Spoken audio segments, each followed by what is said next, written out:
I'm going to go ahead and give everyone a second to get connected to audio.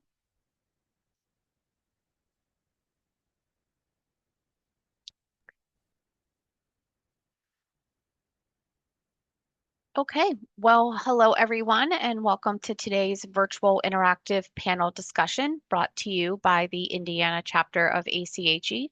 My name is Sandra McGarry, and I will be serving as your technical host for today. Before we get started, I would like to go over a few items to help you navigate the program in our virtual environment. For the purposes of noise control, your lines will be muted for the duration of the session. The chat function will be available to you throughout the entire event, and we absolutely encourage you to use it to help keep the session as interactive as possible. Say hello, introduce yourselves, ask lots of questions. We really want to hear from you. It'll really help make this such a much better interactive session today. Today's event is being recorded and will be available for viewing in ACHE's Learning Management System in approximately 2 business days. Today's session is worth 1.5 hours of ACHE Virtual Interactive Education credit. And to earn this credit, you do need to be logged in for the entire 90 minutes of the event.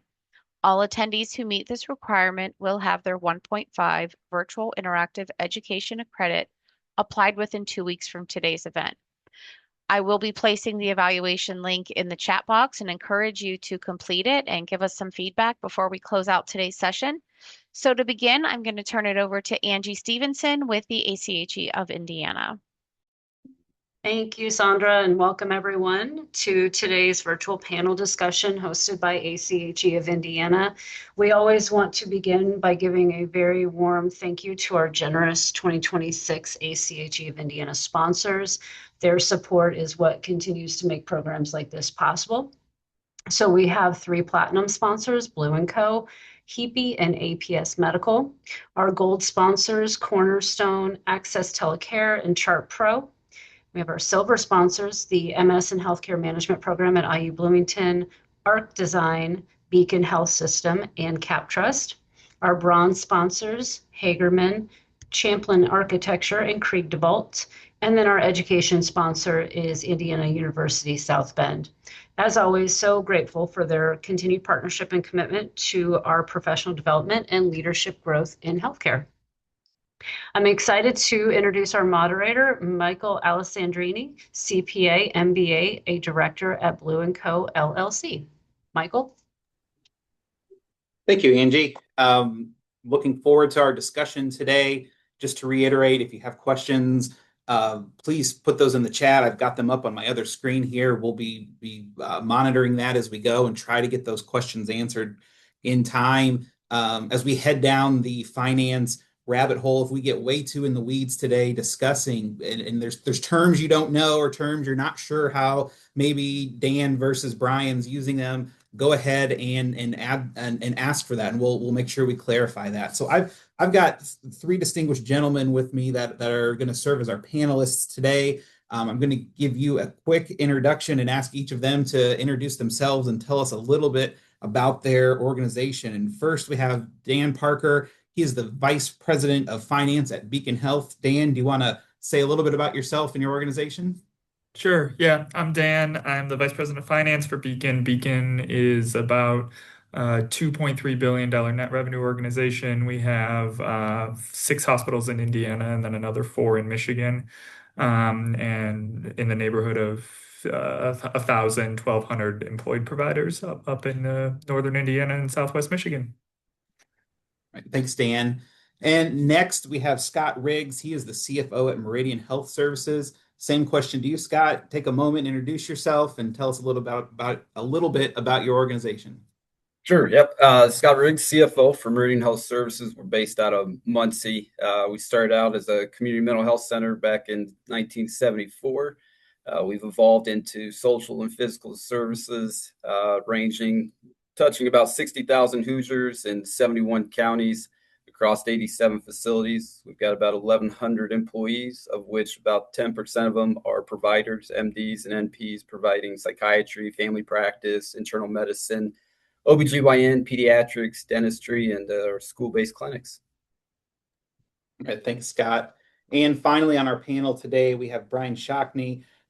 Senior Vice President, System Regional Operations at IU Health. And Brian, you don't mind telling us a little bit about yourself and IU Health as well? Sure. Brian Shockney, with IU Health as Senior Vice President. Been with IU Health for 16 years. Began my career in rural healthcare and then have been able to have my career here in Indiana. IU Health is a organization. It's our largest health provider in the state of Indiana.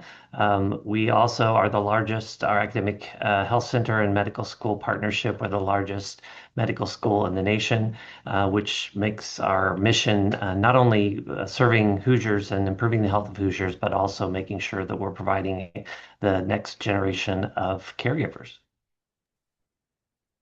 Thanks, Brian.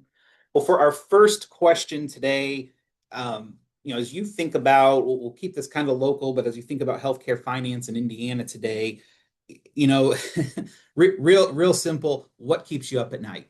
And what maybe gives you a little bit of optimism? I know maybe it doesn't always seem like it's a lot, but what's a little bit of optimism? Don't leave that part off. Dan, I'm going to start with you if you don't mind answering first.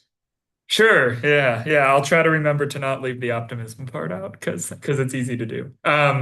So yeah, in terms of what keeps me up at night, it's really it's internal and external risks as an organization, right? So from an external standpoint, over the next several years, the payer environment is set to change pretty significantly for us. A lot of that, not all of it, but a lot of that is driven by some of the changes that have been put in place with the One Big Beautiful Bill Act. And there's both short-term and long-term implications of that. In the short term, we're expecting to see and actually already starting to see some migration of payer mix from exchange plans and plans that are purchased through healthcare.gov into self-pay as the enhanced premium tax credits got removed at the end of 2025. And in the longer term, there's even more significant changes, particularly around in Indiana and across the nation, but in Indiana particularly, changes related to the directed payment programs through the Medicaid program that over the next 2, 3, 4 years are projected to be significant dollars lost on the provider side. So that sort of payer environment, legislative environment is definitely a big piece of what we're thinking about over the next 5 years or so. And then sort of just the ever increasing and accelerating pace of payer relation issues that we have, manifesting primarily as denials. Takebacks is something that we've seen an increase of over the last number of years. Takebacks where the insurance company pays us for services that we've rendered, and then later on, sometimes as much as 2, 3 years later, comes back and says we're going to do sort of a retroactive denial of those services and take that payment back, and trying to make sure that we're again appealing those denials and working with the payers to get paid for the services that we're providing. So that's sort of the external payer environment piece of it. And then obviously there's internal risks and things that keep me up at night. Those are not necessarily new, but sort of ever increasing in intensity. Things like, difficulty recruiting and retaining staff, that's sort of ever present, particularly in high risk areas like nursing, physical therapy, inpatient pharmacy, and pharmacists. Is somewhere we spend a lot of time thinking about increasing supply chain costs, and sort of just what that does is when you have issues on decreasing reimbursement and simultaneous increasing cost, it sort of just continues to squeeze your operating margin in a way that has been not necessarily new, but it's sort of ever increasing in intensity and flavor. So those are the biggest things from what keeps me up at night standpoint at the moment. In terms of optimism, one of the things that I will say is it's sort of weird to think about this as optimistic, but the fact that we have been in this environment from a healthcare standpoint for many years and sort of always been able to respond and continue to adapt and respond to the challenges does give me optimism. It's one of the things that drew me to healthcare finance is the complexity and the challenge of it and the need to continually adapt to changes in the environment. And we've been able to do that as an organization and as an industry. And we will continue to. Brian, what about yourself? What keeps you up at night? What optimism do you have? Anything you care to share, even if it's the same as Dan? Yeah, no, I think he hit it very well. I don't have a whole lot to add. I think, one thing I would add is it seems that we continuously see non-traditional providers entering and exiting our markets and entering and exiting healthcare. And I think we're going to continue to see more of that as we see healthcare dollars being a large part of federal and state budgets. So, from a financial perspective, continually evaluating the services we provide and as people and trying to keep ahead of where those non-traditional providers that may be playing in the healthcare arena, but also may not be playing in the healthcare arena yet, and what impact could they have, and how could that impact both externally and internally in the environment. So that's one thing I would add. But other than that, I think Dan hit everything. Optimistic, same thing. I think we're resilient. Healthcare is always resilient. And my advice to my team when they're struggling with in the midst of budgets or trying to find a way to pay for something or operational issues is go round. We do miraculous things every day in healthcare in every environment. I don't care if it's in the physician office, if you are telemedicine, whatever it is, we do miraculous things. And we don't always lift that up. And the external environment that doesn't always lift that up. And we need to do more of that. But that's just a way to reground yourself when all heck is breaking loose and you just feel like you just don't know if you're making a dent in the day. Thank you. And Scott, how about yourself? And these two guys nailed it on the head. I'm not sure I can add a whole lot. I will say workforce in general. I'm very concerned about our workforce and the mental health that is brought on by the trials and tribulations that were put forth in trying to navigate through and providing quality services to our patients. Optimism. I mean, through all of this, trials and tribulations, it has brought on good, candid conversations strategically in discussions that we're all not sitting on the sidelines, fat and sassy. We actually are driven into a driving mission, a strategic plan to navigate these uncharted waters as a group, where at times it may have been just kind of on cruise control for a while. Thanks, Scott. Actually, Scott, I'm going to have you go first on this next question. Who are some of the key players shaping healthcare finance today? What are some of the decisions coming from those folks? What are the incentives they provide? And do those always align with your operations? Well, as Dan had kind of alluded, legislation has a role in all of this. Unfortunately, they've got their hands in the pot. But focusing on our middle management and reviewing, financials, expectations, getting them to understand the obstacles that we're faced with at the executive, at the C-suite level is definitely a conduit that has helped our organization move forward. Bridging that finance to operations is key. They've got to understand our perspective from the bottom line to the margins to the mission and how that's articulated both in the numbers, but then in their operational decisions. I'm sure we've all heard it before, no margin, no mission. We provide a service that, at times is considered a cost of doing business. And it's hard to swallow that on the finance side because we all want to get paid for what we do, for the amount of time and effort that is put into that. But there is an area there of gray matter that we have to just absorb, but knowing the greater good and the sustainability of the healthcare organization to maintaining that positive return on investment for our patients to want to come and see our providers and services. Giving them timely KPIs, I think is another lost art sometimes. It's just data a lot of times, but articulating that in a manner that the operational folks can understand to build on their rapport and their operational decisions to then eventually us getting to quality outcomes for the health center. Brian, Dan, any other key players that you'd care to mention that you're running across that think people should know about? Yeah, well, so I think one of the interesting things, if I could dig in on the legislative piece of this, is obviously we know both at the federal and state levels, the legislatures impact us significantly in a variety of different ways, from reimbursement mechanisms all the way through other regulations that drive increased cost. And we could have a whole session on 340B and where that's going and how that it plays into our long-term and medium-term plans. But on the legislative side, one of the interesting things that I know Beacon and Brian, I know IU has done a lot of, and others throughout the state, is really trying to meet with especially our state legislators and get some level of understanding about what's actually happening within healthcare finance.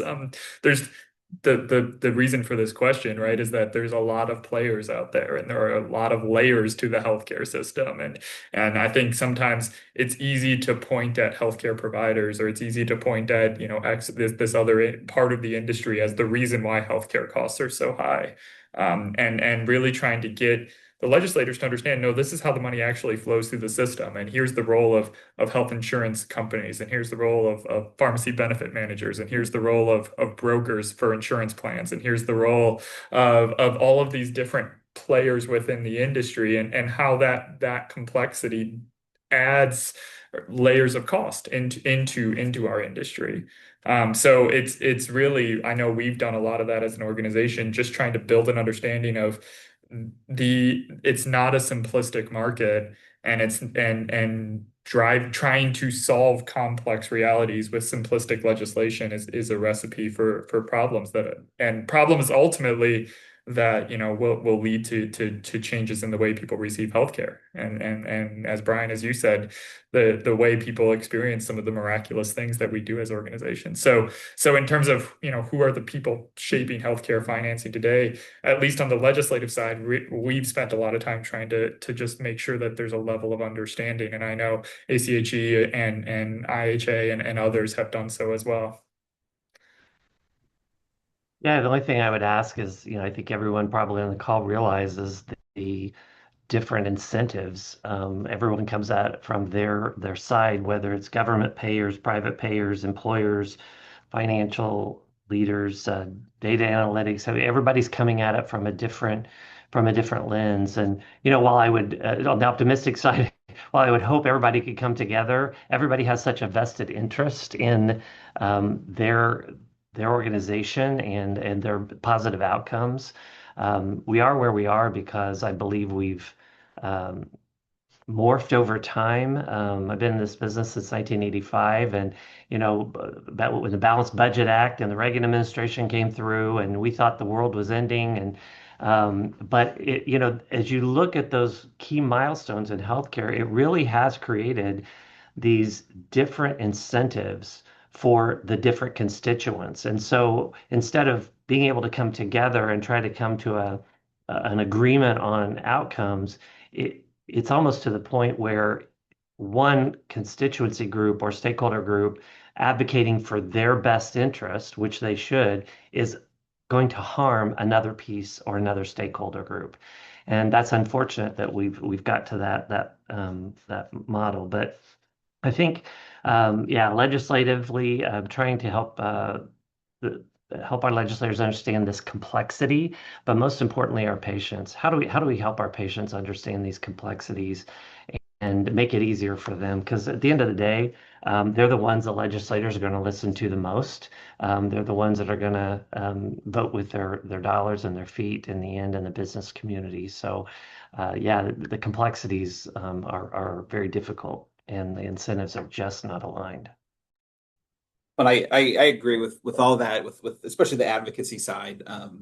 Just for those of you listening, I share my own little story real quick, and we'll get back to the people you came to hear. But almost every day during our legislative session, I think most of you, we've got a number of folks from other states. I think you can do this in other states too. Is I put up the hearings that are going on, or if the House or Senate's in session. I don't watch it all day. I would go crazy, but I put it on and listen to what I'm hearing, and the incentives and the folks that will come and put themselves out there as experts on what hospitals are doing or what the healthcare system is doing will blow your mind to how wrong they sometimes are, but they have the ear of those that are making the decision. So I encourage everyone to do that as your states go through session at different times to make sure you're checking in and keep up with the advocacy efforts on that. So back to our questions, Brian, I'm going to start with you on this one, but for a lot of our non-finance leaders, as they're honing these skills, what are some of the most misunderstood concepts that they might run across, and how does that misunderstanding create risk for their organizations? Yeah, first of all of us come to healthcare administration from different backgrounds, right? So some come to leadership in healthcare through clinical backgrounds, some through consulting, some through operations, some through education, maybe even research from our organization. And so really understanding where everybody's coming from and their financial acumen. And I know many of the organizations on this call and not on this call do a really good job of doing that financial 101 class for their leaders to try to ensure they know the basics. But something that over my career has really surprised me over and over again is this concept between the balance sheet and the income statement. In my undergraduate, in business, I sat through all the classes to be able to sit for my CPA, and because I love math and love numbers, and sitting across with my colleagues sometimes it is kind of a difficult concept if you don't have that background, and cash on the balance sheet is not money that you can spend on raises and operations, right? And you have to have an income. We're not for profit, and if you look at definition of not for profit, it's an organization that's organized under 501(c)(3) for charitable purposes. And the IRS has very clear definition of what that is, religious, scientific, charitable, education, health. And so we have to have a positive bottom line, a net income, we call it, or excess revenues over expenses, to be able to give those raises the next year and be able to reinvest in the organization, which becomes cash on the balance sheet. And the public, I know, is difficult to understand when they say, well, these health systems or these hospitals have several hundreds of millions or billions of dollars in cash, but that's like our savings account, right? That's the rainy day fund for when the car needs repairs and when you have to buy a new car. And so I think there's this fundamental need for understanding the core concepts of the balance sheet and the income statement and how they affect the operations of the organization. And so that continues. It seems like it would be easy, but it's not. It's not an easy concept because in our personal lives we have cash in our bank account and we're able to spend that and we make those choices. But as healthcare organizations and not-for-profits, I think sometimes we lose that and don't take the opportunity to really dig down and explain that.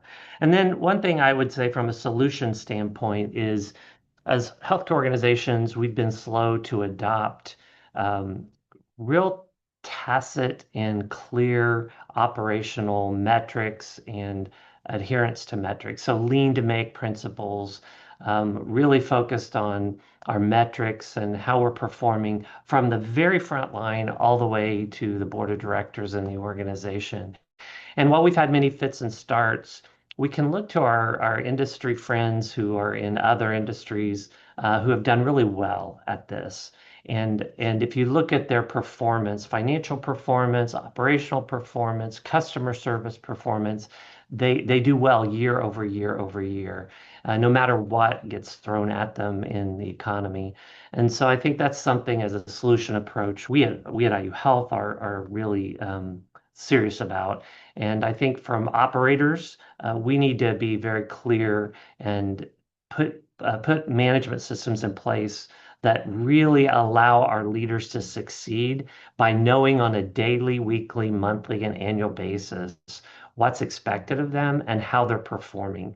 Oftentimes it's after the month end gotcha, and then you're trying to figure out what happened. And so that's something I would say we really need to do more of in healthcare and build more systems. And I know ACHE has some great educational seminars, tools, and others that we can take advantage of for our teams to help them in this area as well. Dan, what about yourself? what would you add to this? Yeah, no, Brian, that was great, and I appreciate you bringing up the balance sheet because as somebody who spends a lot of time thinking about our balance sheet, I think it's right to say that I'm a minority in our organization that I spend a lot of time thinking about our balance sheet. But it is critical, and trying to get people to understand why the balance sheet metrics are the way they are and why they need to be the way they need to be is something that we do spend time talking about as leaders in the finance realm with operational teams. One other thing I'd add to what Brian said is and we do spend a lot of time talking to our operational teams about, I do think it's important that operators understand just the fundamentals of how we get paid as an industry, and how our revenue cycle works. Now, revenue cycle is an extremely complex topic, and you can get very, very, very deep if you want to. But at least at the highest level, understand why it's important that we collect patient payments up front. Understand why it's important that we document in the medical record in a very particular way that then not only drives charges but drives our reimbursement in a lot of cases. Understand the importance of making sure that we have the right services in the right locations, because that drives, again, not just good provision of care to our communities, but also has reimbursement effects on the back end. So we do spend time with new managers. Brian, you mentioned sort of like this finance 101 concept. We do spend time doing that and walking people through, this is the reality of how our reimbursement mechanisms work. So that, for one, they have the awareness of why some of the processes are the way that they are, and they can help improve those processes, hopefully. But two, so that they can help patients as well. So a lot of times, the operators are the ones that are interfacing with the patients, and the patients are saying, why is my bill so expensive, and why is it so complex, and all of these things, and they can actually start to have those conversations. So the realities of how we get paid is something that I would add. Scott, you mentioned in your last answer about all the data and KPIs. What financial KPIs do you find that there's maybe a disconnect on that we don't, from finance talking to operations, and how that happens? Yeah, I think we've got a series of them. I focus predominantly on the staffing costs. We're a service industry. Our highest expense is labor.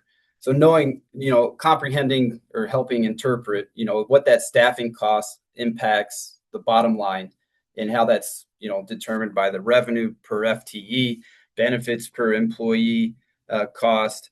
The margins related to labor are focused on predominantly with our organization. And that's not to be a scare tactic by any means, but it's just to bring awareness to our management to know that that's influential on their determination of setting up their matrix of management oversight, and what leads them to make the decision that they need to hire another staff based off of patient mix, caseloads, particularly. So we hone in on that predominantly, and then we look at, as mentioned before, cash on hand.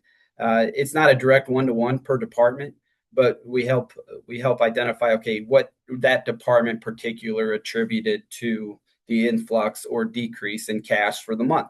And maybe that sheds a little bit of a different story for them to portray to their staff, and helping them understand how much we all are in this together. Everybody has an influence to the financials. They're not just people pushers or service only. That if we're not all in it together, it's not going to succeed. And so we want to get out of that fight or flight type of mentality to help them then orchestrate what that best conclusion would be for that best service line. All right, thanks, Scott.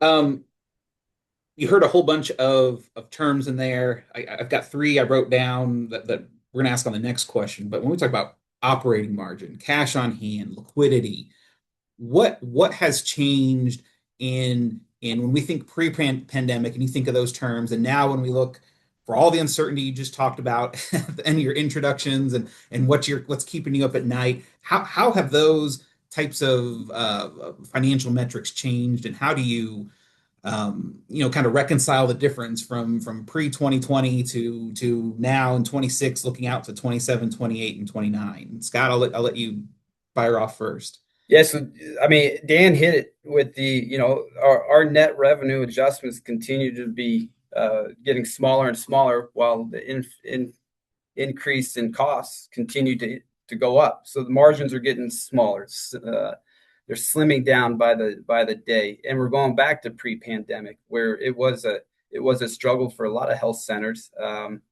Then during the pandemic, it seemed to kind of mellow out, and now we're back again struggling in looking at various departments, regions, locations, rural communities that need the services, but unfortunately, it may not meet our pro forma or projection to make it financially worthwhile. And that's unfortunate because that's not what we're all in here necessarily to do. It's not to limit the resources available to patients, but actually to expand and make it more available, easier access. So, yeah, it's definitely a difficult time for all of us. Dan, Brian, anything to share on how you're looking from your experience pre-pandemic versus heading now into the future, and how you monitor these metrics? Yeah, I don't know that it's much of a difference from pre-pandemic. As Scott, as you said, it's somewhat of a return to pre-pandemic in terms of the way that the industry is operating, where from a financial standpoint during the pandemic, there was maybe a few years there where we got a little bit of a reprieve in terms of additional funding from the federal government to help support us during the difficult operational time that we had. But it's sort of a return now to pre-pandemic times. Look, from a liquidity and days cash on hand standpoint, I said earlier, I spend a lot of time thinking about the balance sheet, and the reason why I do is because that's how we reinvest back into the organization, right? So we need to maintain a certain level of liquidity and days cash on hand in order to be able to one, make sure we have the cash to actually reinvest, but also generate investment income that we then use to reinvest back into the organization. When I say reinvest, I'm talking about everything from, we have an air handler that goes down, or a boiler or a chiller that goes down at one of our hospitals, and now I have a $2-3 million expense to try and replace that so that we can continue to provide care. I have a new CT machine that's end of life. That's $2 million.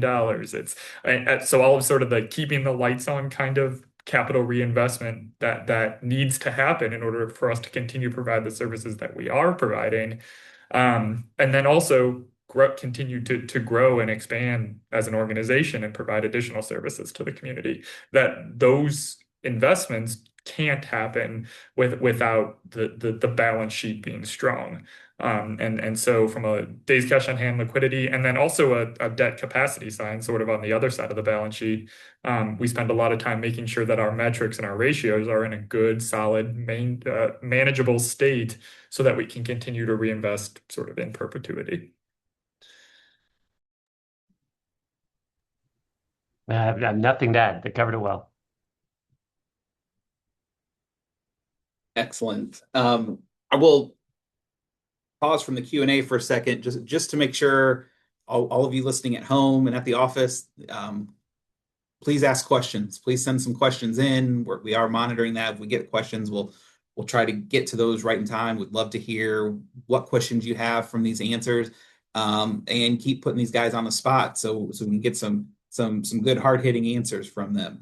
I'm going to ask this for each of you.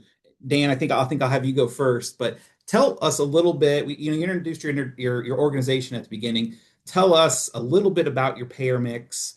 What constitutes your revenue from the type of individuals that you serve, and how does that payer mix shape decisions, your financial decisions as you look at the organization?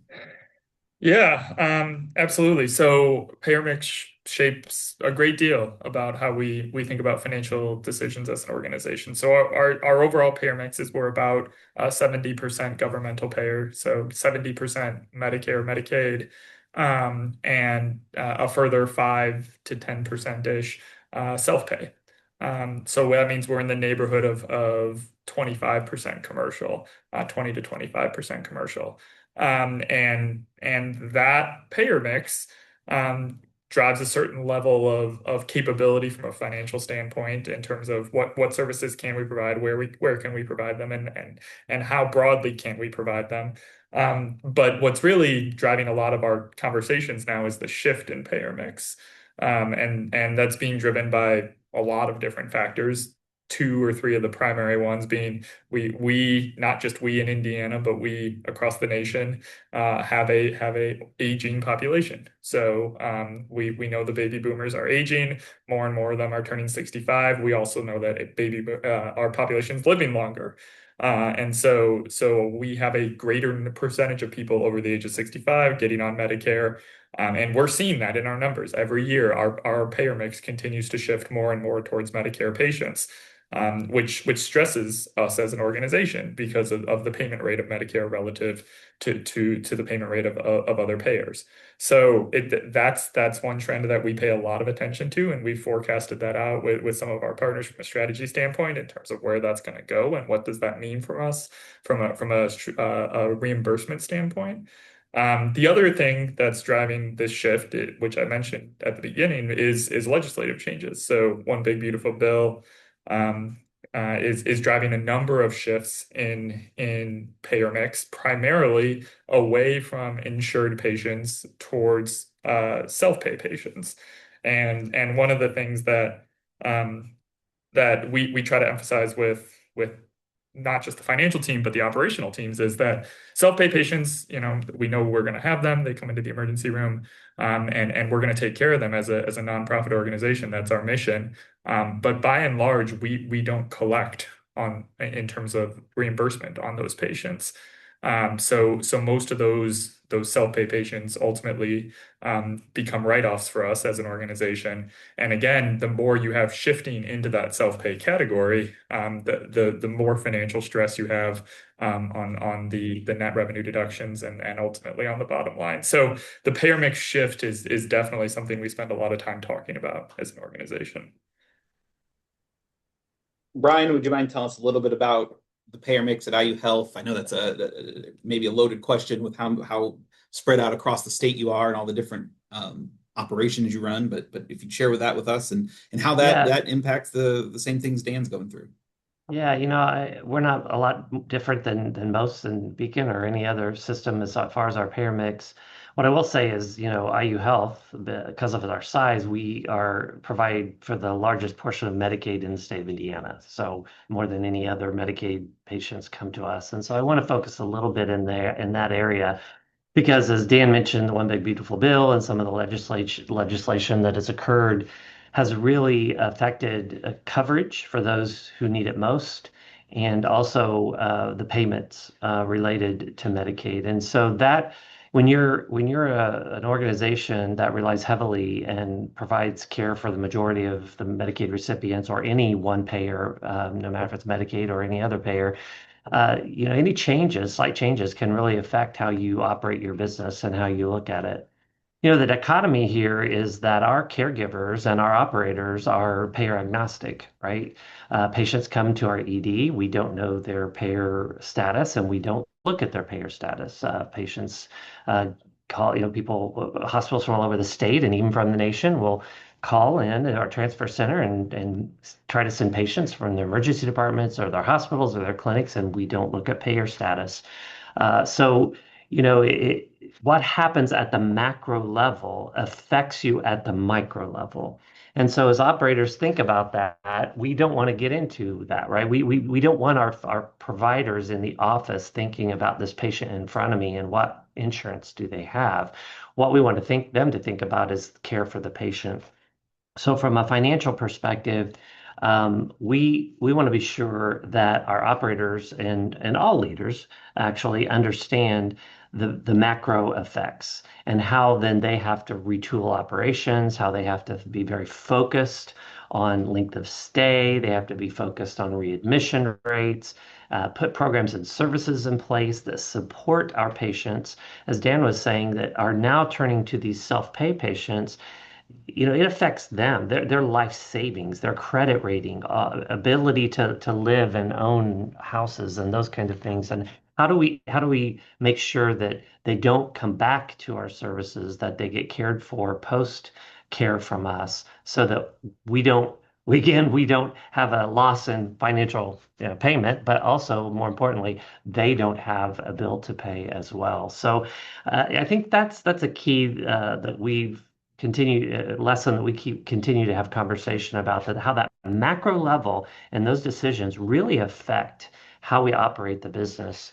And when you are so reliant, especially here in Indiana too, Anthem, United, they are very large payers.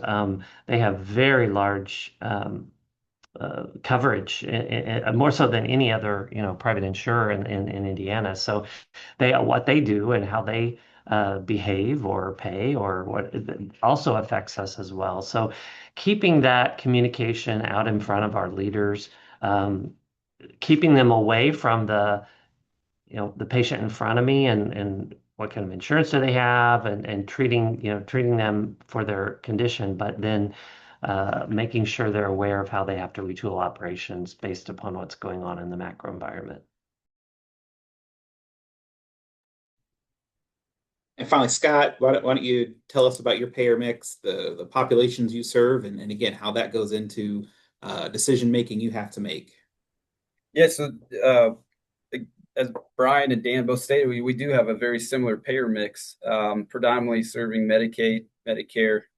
We're at about 76% on our financials, and that, a percent or two swing has a dramatic impact on the whole organization. And for them to see that, the operational team to realize that, hey, we're seeing a shift.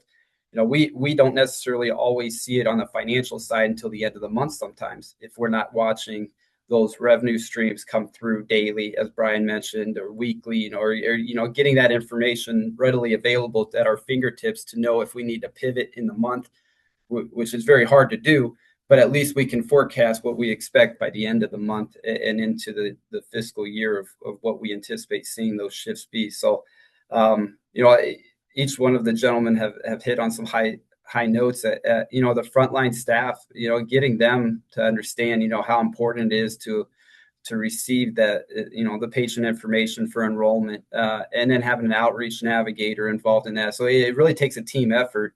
And if it's not there, you can see it in that payer mix shift of an increase in self-pay. And even as Dan mentioned, we collect pennies on the dollar for self-pay if we even collect that.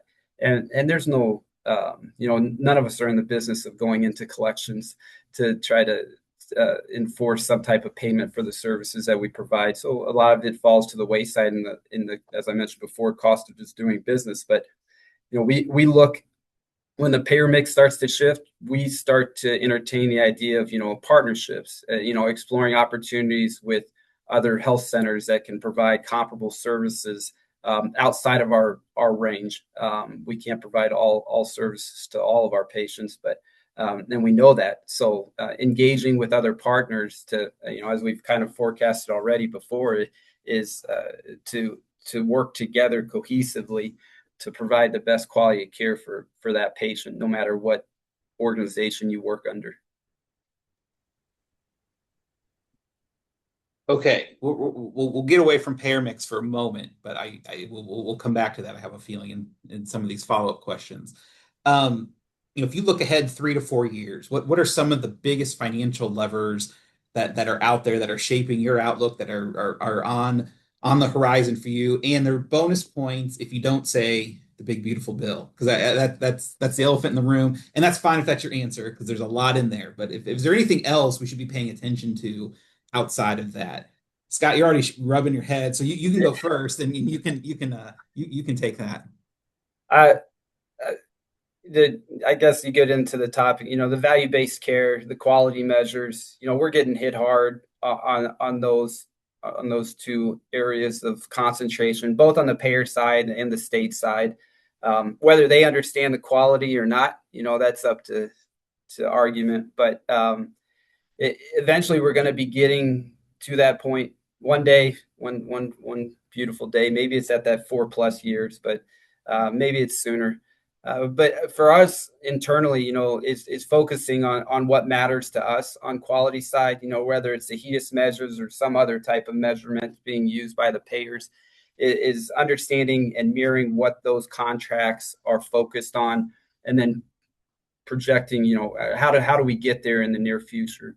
There's always a delay in results that you may perceive as an organization that you're doing well in, but yet the payer sees differently on remittance, on claims data. But I think staying ahead of that in understanding those measures, as well as articulating and defining them with the operational folks to know what we're looking for in those quality of the providers, which will eventually, I would perceive, dictate how our providers care for our patients. It's going to get out of the mannerism of the personal relationships that they build with our patients to want them to receive services under our umbrella, to more of a data point that they have to check the box just in order for them to receive their compensation and us to get paid to pay them.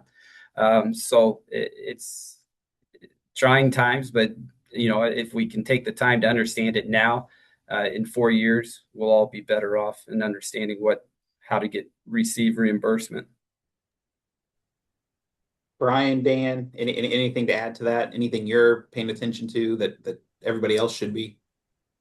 Yeah, I'm going to pull off of what Scott was saying around some of the data. I think data analytics and being able to get real-time data through when you look at the electronic medical record and the financial systems and all the data that goes into that.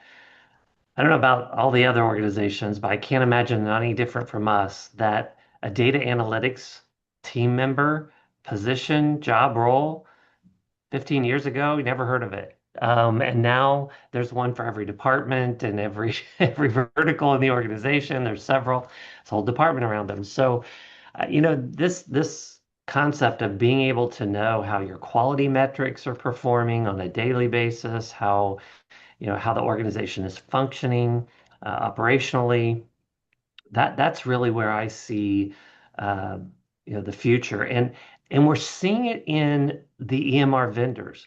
I mean, let's look at the number of vendors who have left the marketplace or are dying on the vine because they don't have customers anymore. We've got the Epics and the Meditechs, and those are that just keep growing and growing and growing.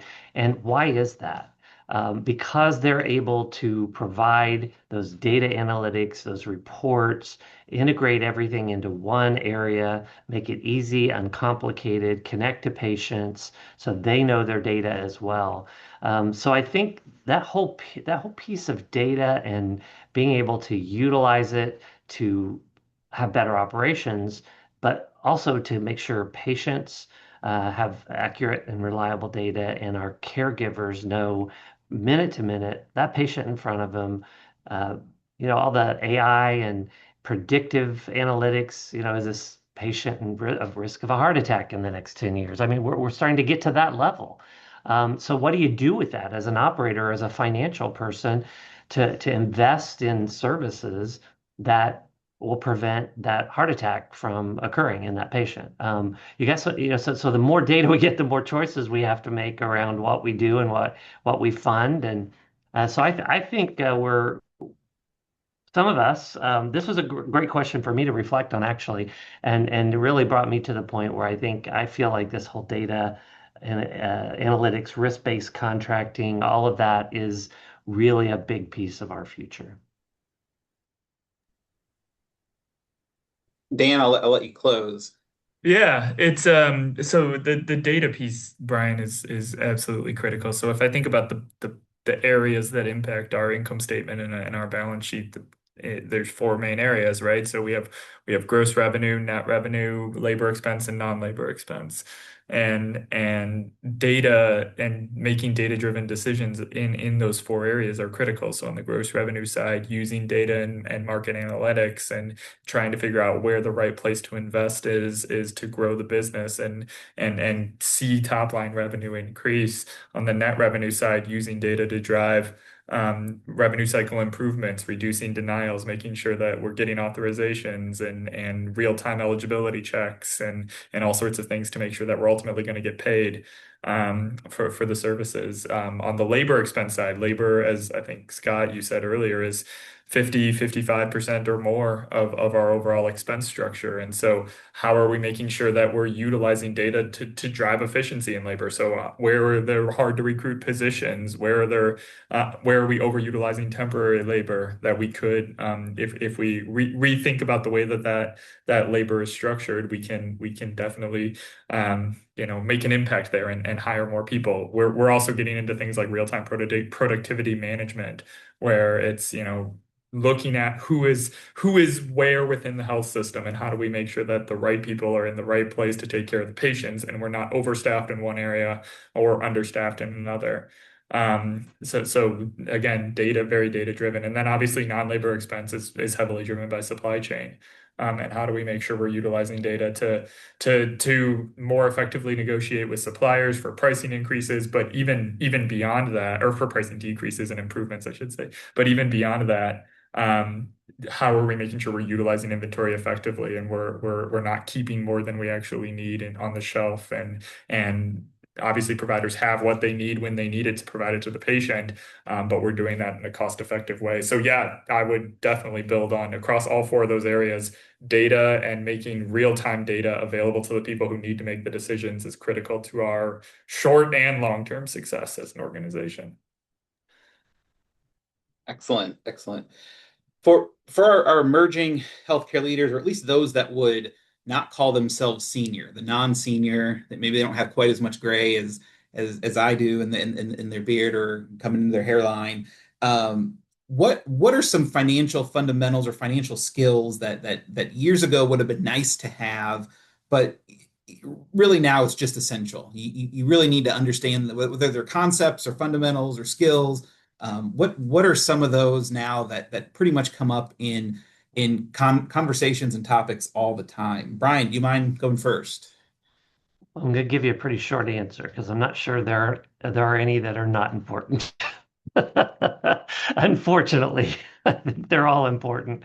So that would, but to be a little more depth here, I think this whole cycle of the patient coming in, the payer, the options, the payer, the payment, and back to the patient coming in. There's this cycle of finance, I would call it, and I would hope that mid-level managers begin to understand and if we could ask them, how does the financial cycle work from the time a patient hits the door till the time the bill is paid? If they could just draw those on blocks or in some kind of circular format, if every mid-level manager could do that, I think we would really increase the financial acumen and performance. And then second of all, really understand how your specific area contributes to the overall financial health of the organization, whether that's decreasing length of stay, whether that's making sure supplies are at the right place at the right time and not overused, whether that is ensuring that we make sure we're telling people about medications that maybe we're wasting in the OR because it comes in a 30 ml container and we only need 5 every time we hit it, but because it's one-time use, we throw it out. I mean, those are the kind of things. So one is understand that whole financial cycle, and number two, making sure that you know how your individual operations and your unit contributes to the overall financial health of the organization. Yeah, that's the second, they're both great points, Brian, but the second one especially, how does your unit and your operation contribute to the overall health of the organization is an absolutely phenomenal topic for operators to know. So I think sometimes what I'll hear, either whether it's frontline managers or even staff level associates say is, Beacon is a $2 billion plus organization. How does this, $25 supply going to make a difference to this $2 billion organization? And really understanding that, yes, that is true, that Beacon is a $2 billion organization, but everything is compounding, everything makes a difference. And if we can make small changes at the local level in each department, those compound into large changes for us and our financial reality. So yes, I think that's absolutely understanding everybody has a piece of this, everybody has a part in this, and everybody can drive financial performance.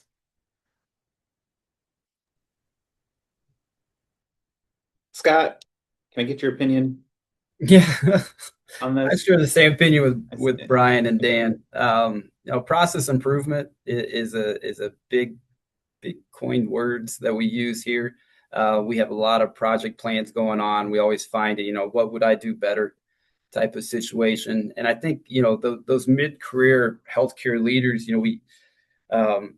they have to have the gumption, the grit to want to get into the nitty-gritty details to understand the workflows, from the front of the house to the back of the house and backwards. And spending some time to do that early in their onset of their careers with whatever organization they're with, and then applying those if they go somewhere else and vice versa, coming back. I think that's a must-have that we look for in finding an individual that will eventually succeed us as a leader. Is that they're willing to understand the organization from top to bottom, and they put themselves out there to ask the questions without assuming, making assumptions, answers, conclusions, just following their job responsibilities as duties are assigned. That's a little verbiage we put at the end of every job responsibility, and that does, it goes beyond just the job title in healthcare, especially for leaders. We've got to think outside of the box and come up with creative ideas and how to accomplish the same task that has been followed through for many, many moons. So, yeah, well said by Brian and Dan. Thanks, guys. Thanks, Scott. Just for our audience members, we're getting close to 1 o'clock. This does go till 1:30. Would appreciate if you have questions, drop them in the chat. We'll definitely get those answered as we go. But just want to make sure you remember that as we sit here. This question is maybe a little too similar to what I just asked you, so we can breeze through it real quick. But I heard, Scott, you mentioned, you got to have grit. We've got to work through these things. Dan, you made a really good point about, like, what's my own operation? How does this function into a $2 billion organization? How's this $25 supply? Are there any other mindset shifts that you would have as you're working with when you're kind of going between finance and operations? But what's something that you could help shift the mindset for finance to understand how the bigger picture all goes together? Yeah, what I would say is similar, as you said, Mike, to what we just talked about, but it's having a financial ownership mindset. So own your metrics. So what I would do and what we encourage and suggest and help our operators think through is know what 3, 4, 5 metrics are most critical for your department and your area relative to financial success, and own those metrics. Know what your numbers are, know where you're tracking, know what your goal is, and know where you stand relative to that goal. And whether that's, length of stay in an inpatient nursing environment, whether that's supply cost in a procedural environment, whether that's staffing ratios, whatever it is, whatever the metrics are that are most critical for your particular area, pick 3, 4 of them and really understand where you stand on those metrics and what are the drivers of those metrics, and then work towards stretch goals every year. So owning those and understanding that is really critical.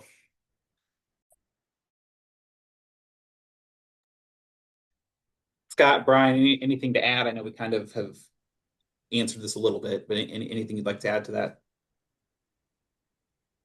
I mean, we monthly discussions, constant reviewing of information. Although it may sound like we're beating a dead drum and we're very repetitive, it eventually sets in. The seeds get planted and something grows there in forming a candid discussion with what they operational folks may find to be important versus what we may find different. So the KPIs, as I often say, when models turn on or brains turn off, you still got to re-inform and educate that individual on why that model is there. Why did we build this tool to help you make an informed operational decision?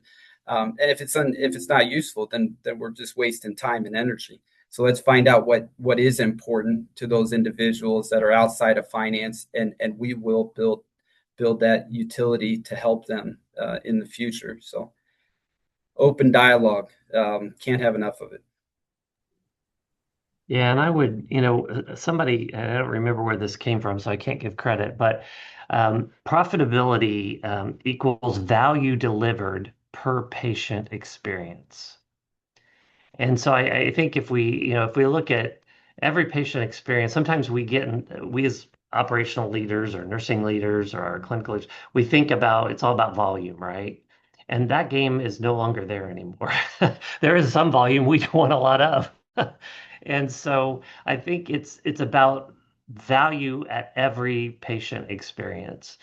And that's what's going to drive that bottom line or that profitability or the ability to reinvest in team and buildings and the equipment we need to care for patients. So one of the things we do here, we will, if we have a idea or a thought, or we're trying before we begin a process improvement project, is really spend some time defining the problem and that DMAIC, we say spend 60 to 70% of your time in DMAIC, defining the problem. If you don't get that right, everything else is going to go haywire. So really know what the problem is before you start working on it, and make sure you got the good data that can help you define it. And then use that RACI model that we as the clinicians. I started in an ER environment when I first started in healthcare, and that RACI model is a clinical quality model, and be really clear on what you own, and what you're responsible for, you're accountable for. Make sure you're gathering everyone together for that consulting piece and getting input from everyone on the front lines or stakeholders that are key, and keep that communication going. But I just think if we just keep thinking about this mind shift of every encounter is an opportunity to not only improve quality, which is our first goal, but also to improve delivery and the effectiveness of that delivery. I think we'll find some opportunities that maybe we didn't think about previously. Thanks, Brian. We got a question in from one of Dan's comments. Dan, you don't have to answer this right away if you don't want to. And I'm gonna read this as we go through here. You talked about implementing new manager training through like a finance 101, or here's what you need to know, own your own space kind of thing. Generally, do you do this in a group setting? Is it individual, one-to-one? Are you talking about this, in your one-to-ones? Do you kind of have like hey, in the first 30 days, we're going to hit them with this, and then 60 days, we're going to and you kind of build and build. But how do you approach kind of the basics of that education? And then I've got a follow-up for you, or for again, Scott and Brian, if you want to jump in on this too, with those answers. Yeah, so it's both is the answer to the question in terms of whether it's one-on-one or in a group setting. What we do for all new managers is we have new manager orientation. So regardless of whether the individual is a internal employee who was promoted from staff level to manager level, or is coming in from the outside into a management level position, we have a new manager orientation where they go through everything from how do you approve time cards and do sort of like the nuts and bolts of managing employees, to leadership skills and those kinds of things. But a part of that is what is expected of you in the management role in terms of financial ownership. And so that training is about, here is what's important, here's what you need to be aware of, here's how you look at things like an income statement. If you've never looked at a responsibility report or an income statement before, here's what you should be looking for, and here's how you can start to read that information. And that's done in a group setting. So that's done once a month in a group setting, new managers, those kinds of things. That the individualized portion of this is follow-up meetings that are tailored to the individual specific departments. So we go and we have financial analysts and others through our department that go to the individual operational sites and meet with new managers and their direct leaders to say, okay, you sort of have a background in how to do this generically now. Here's what's really important to you specifically to be aware of. So it's, I think, pairing sort of the high level, here is the generic how it works with here's the specifics of how it applies to your department is what we've found to be effective. Do you have any topics that just every time you go through them, it's like the questions just come flowing out? Like that's what they want to know more about, or is it more global? It's everything's kind of eye-opening for them. Yeah, I think everything is kind of eye-opening. Generally speaking, I mean, a lot depends on what area they're in and what their background is and what they're interested in. I think operational teams tend to conceptualize the expense side of the equation a little bit better than the revenue and reimbursement side of the equation. I think, people can get their hands around, okay, yeah, I get, we need to be managing labor cost, and here's how we can think about that. And so the revenue or reimbursement side is a little bit more new to most people, if they're not coming from a finance background. So that we spend a little bit more time there to try and make sure that they understand. I think, Brian, you said it earlier, how does this finance cycle work from patient hits the door to all the way through to that bill being ultimately, hopefully paid? Thanks. Brian, Scott, anything you'd like to add to that from your own trainings, internal trainings? Either what hits the most or what you get the best feedback on, those kinds of things. Yeah, no, I think Dan covered it well. I would just say it's not done with new leaders. Every time we change something or we have some major change in reimbursement or we have to close a service or we start a new service or we build a new hospital or whatever it is, um, I think there's a relearning that needs to occur, and we aren't really good at that, right? We're really good at one and done, and just in the clinical realm, nurses and physicians and clinicians and RT, they have to do CPR training every year. They have to, they have these mandatory competencies to keep their skills. And so, how do we, as healthcare leaders, continue to train on the competencies of good leaders? How do we ensure that every year, every time something changes in the environment, we're going back and ensuring that those skills are still top of mind and they still feel equipped to do the work? I know we don't do as good a job of that as we should, and in my career, I know I've not done that as well in the organizations I've been with. So I think that's something that we could do more of.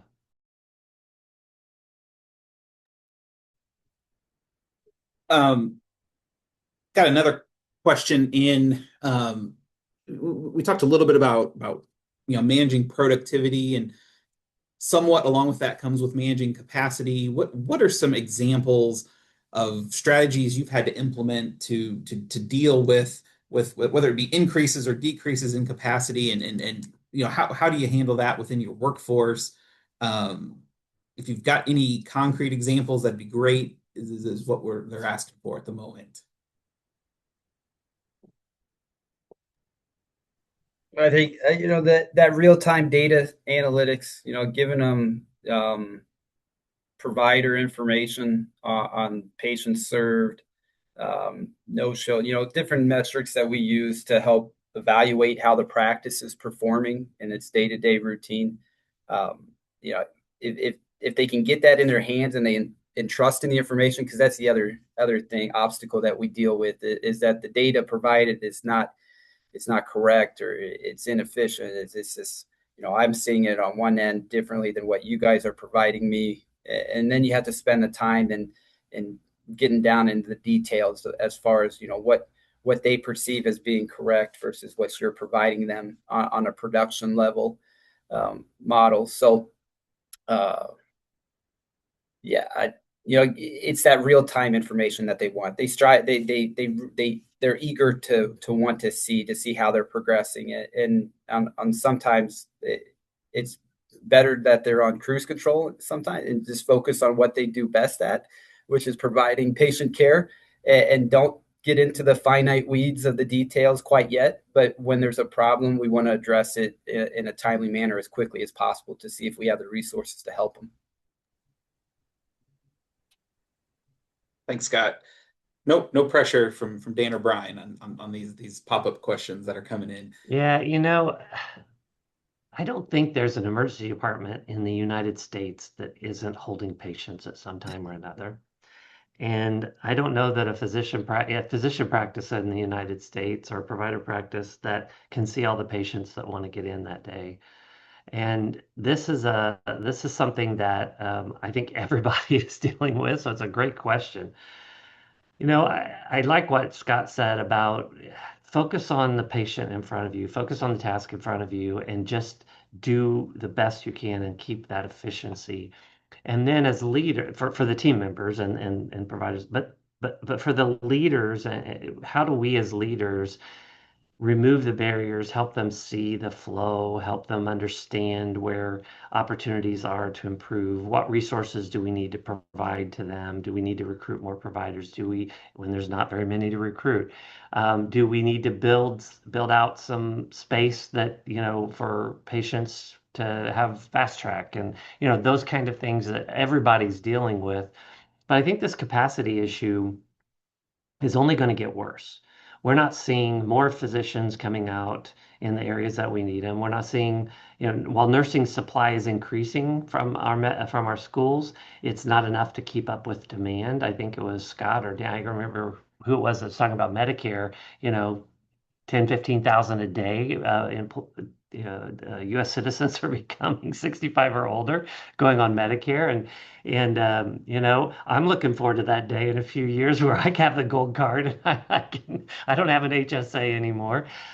So that demand is something we really have to pay attention to. And so I go back to the operational efficiencies. What methodology are you using across your organization? Is it DMAIC? Is it Lean? Is it performance improvement? Whatever it is, how are you looking at flow in your organization and in your department to become more efficient? Because the goal is to get to serve those patients who want to see us.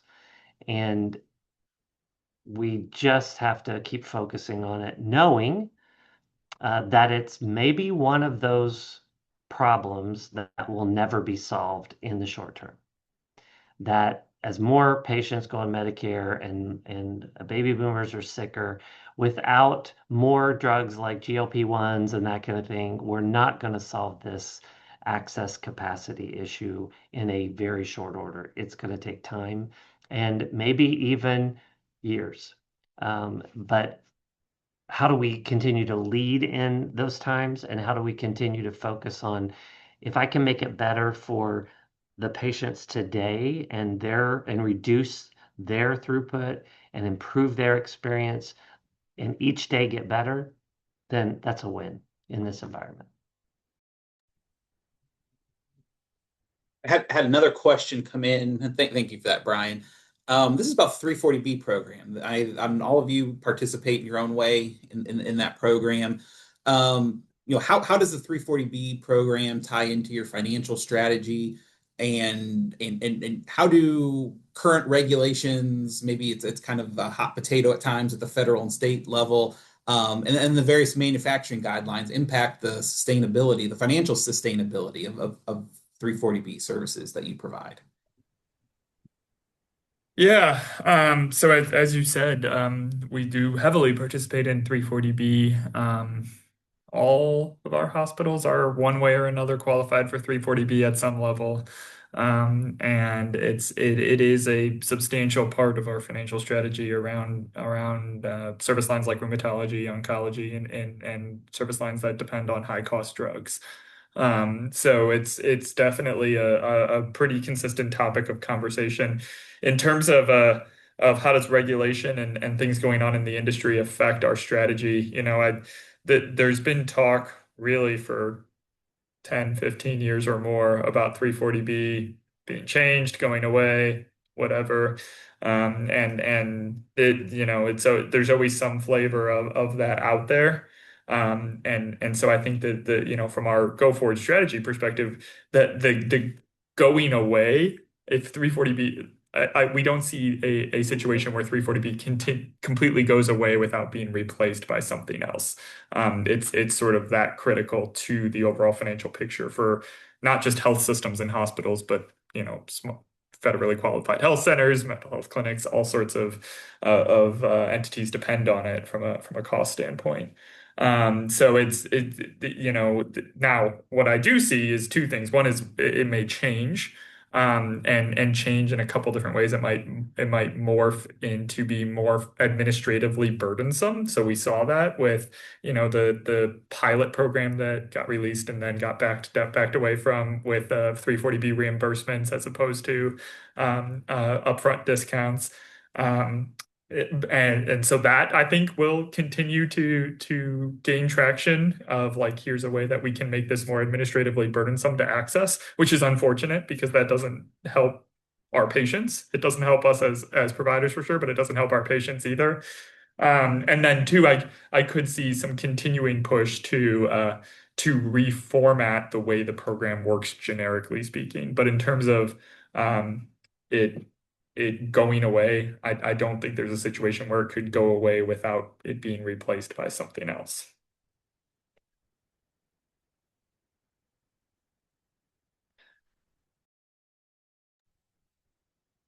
Scott, Brian, anything to add about the 340B program that you'd like to even to stump for at this point? Okay. We've talked about a lot of different topics, a lot of complicated topics. How do you take all of this that you're constantly seeing in every day, working in, you're down in the weeds. We've talked about talking to frontline employees, talking to your operational employees. How do you talk to your board of directors and your physicians about all of this? And I'm sure those are easy conversations and there's never any pushback. But what are some of your takeaways from again, we've talked doom and gloom, we've talked a little positivity. How do you talk to your board or other stakeholders? I know you're all nonprofits, but for those that maybe aren't in nonprofits, how do you talk to them and explain all of this that's going down? Because they're probably not, a lot of them aren't even in healthcare. And then how do you talk to your physicians who are very front of mind of taking care of the patient and probably a lot of the time don't want to hear all the other financial realities of it?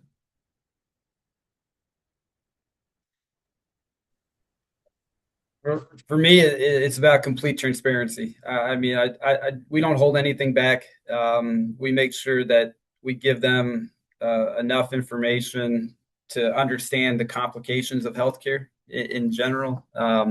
And we hope that if they're board members, they're representatives of our organization. So they're out there in the community as well, expressing concerns around the service delivery provided to the patients. They're invested in our communities. They're the patients as well. So if there's no need to hide anything regarding financial reporting to our board. It's be as transparent as possible with providers.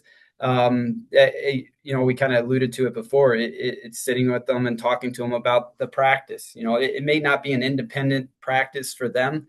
They may not have their name on the sign, but they're an attributor to the financial results, and so they, helping them understand, where our barriers are, confusion, concerns, and then having them be a part of the solution.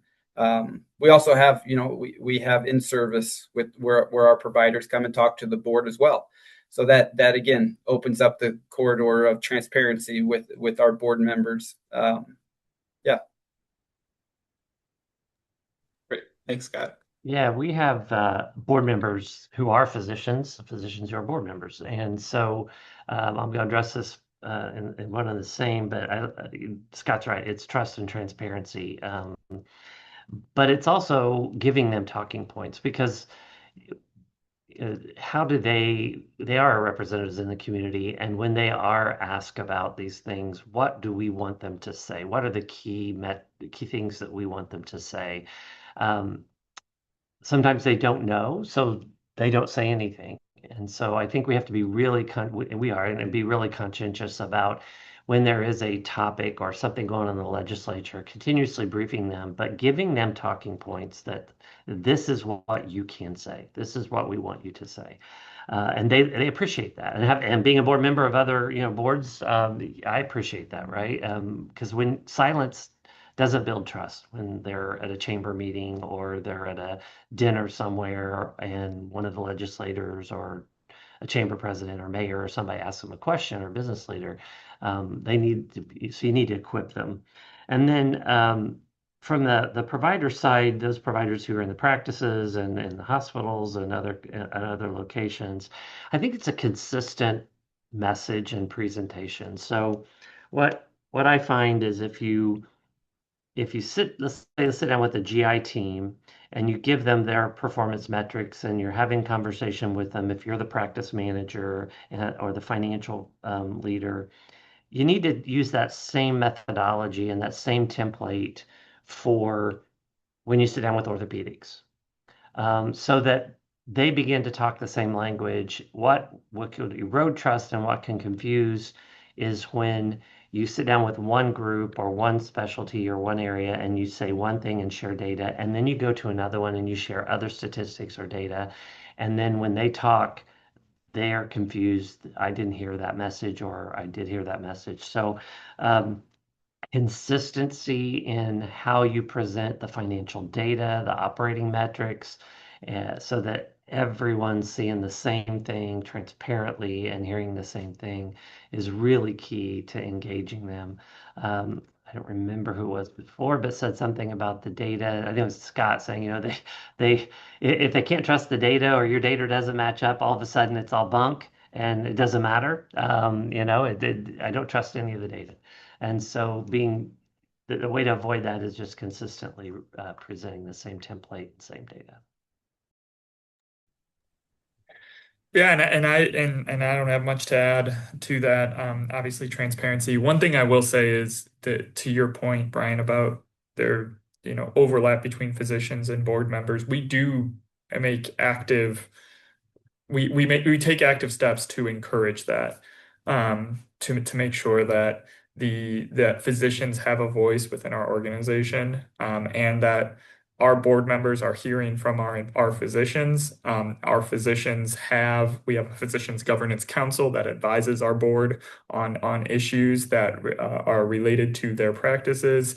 And that's they have a real voice within our organization, and our board makes decisions based on their feedback. So I think making sure, to your point, Brian, that everybody's getting the same information and everybody's making decisions based on that same information and that it's good information is critical for us. And so we have a lot of different boards. We have a lot of board members, probably not as many as IU, but we have a lot. And so we do make an effort, and it is an effort to go to every board meeting and make sure we're there to present and make sure that everyone has that information. Well, we are getting to the end of our panel today. Within your chat, there is an evaluation form that Sandra put in there with a link. Please go click on that, go fill it out. It really helps everybody here understand what we need, what we're going to do from programmatic.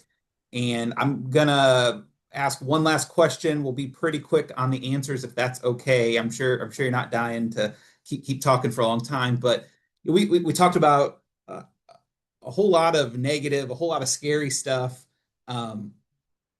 Let's make it hopeful. What if you can change one thing? If you can change one thing for your organization, if there's something that whether it's big or small, that's going to help your healthcare operation, your organization in the next year, what could that be? And this is pie in the sky at this point. It doesn't have to be that realistic, but maybe something that you really hope would change. The brand of healthcare. We were heroes in the pandemic, and now we are we're not villains, but we are not ranked very high. We're ranked low with many other industries. So if I could change the brand image of healthcare overall, that would be a miracle that I would like to see happen. That's the exact right answer, Brian. So you stole mine, but I will pivot a little bit and I'll say the ability to recruit and retain every position that we need. And that's at every level, right? So everything from physicians, physical therapists, all the way down to environmental services associates, nurses, nursing assistants. That if I could recruit every position I needed, not only would I have a cost savings in a very material way in terms of reduction in overtime agency, all of that, but I could provide better care to the community. I could continue to grow, and it would be great. Yeah, compliment both those. And just to have to say something different, remove the barriers for the patients to receive care. That it's not such a burden that they have to fill out multiple forms or register with the waiting for their pending Medicaid to be approved to be able to be seen. Removing those barriers from us, just allowing to do what we do well in providing care to the patients. All right. Well, with that, I think we'll call it on the questions today. Just want to give another huge thank you to Dan, Brian, Scott for taking time out of their day. They probably got more than they bargained for, having to talk for almost 90 minutes straight and answer all of these questions for you. I thought they did an excellent job. I've got 2 pages of notes from some great takeaways that they gave here. I'm gonna send it back to Angie. She's gonna get us into some of our closing comments and start to wrap up the webinar for you today. So thanks again, and have a great rest of the week. Appreciate it. Thank you. And thank you to everyone for sharing your insights and experiences and all of the attendees that joined and engaging in today's discussion, very hearty discussion. So hopefully you're leaving with new ideas and strategies that can help you map your own professional journey in healthcare leadership. And if this was a beneficial webinar for you, it can be just the beginning. So we're going to be building on this Finance 101, Healthcare Finance 101 series with 3 additional sessions that will go deeper into the conversation that we had today, into other financial realities facing healthcare. So watch for some upcoming announcements via email and also on LinkedIn for those next 3 sessions. And again, always want to thank our sponsors, and I'll run through them quickly here at the end. So platinum sponsors of Blue & Co., HEPE, and APS Medical. Gold sponsors, Cornerstone, Access Telecare, and ChartPro. Silver sponsors, MS and Healthcare Management Program and IU Bloomington, ARC Design, Beacon Health System, and CapTrust. Bronze sponsors, Hagerman, Champlin Architecture, and Craig DeVault. And then our education sponsor, Indiana University at South Bend. So again, thank you all for your continued partnership and investment in developing in Indiana's healthcare leaders. And with that, I know Sandra should be ready to close out the session and share the details on how to claim your CEUs. Yep. Perfect. Well, thank you so much to all of you. I want to thank the chapter leaders that planned today's session, our moderator, Michael, our panelists, and all of you for your participation. Please complete the evaluation. I have placed the link into the chat box. The evaluation will remain open for one week. You can also access it by visiting your My ACHE page and selecting My Online Learning from the helpful links section on the right side of the screen. From there, you will click on Access My Courses, and you'll be directed to our learning management system where you can complete the evaluation. In that same location, you will be able to access the recording of today's session within approximately 2 business days. Everyone who did attend today's event will see their 1.5 hours of virtual interactive education credit posted to their My ACHE account within 2 weeks of today's session in your My Education Credit section. That does conclude our session, which is copyrighted in 2026 by the American College of Healthcare Executives, all rights reserved. Thank you, everyone.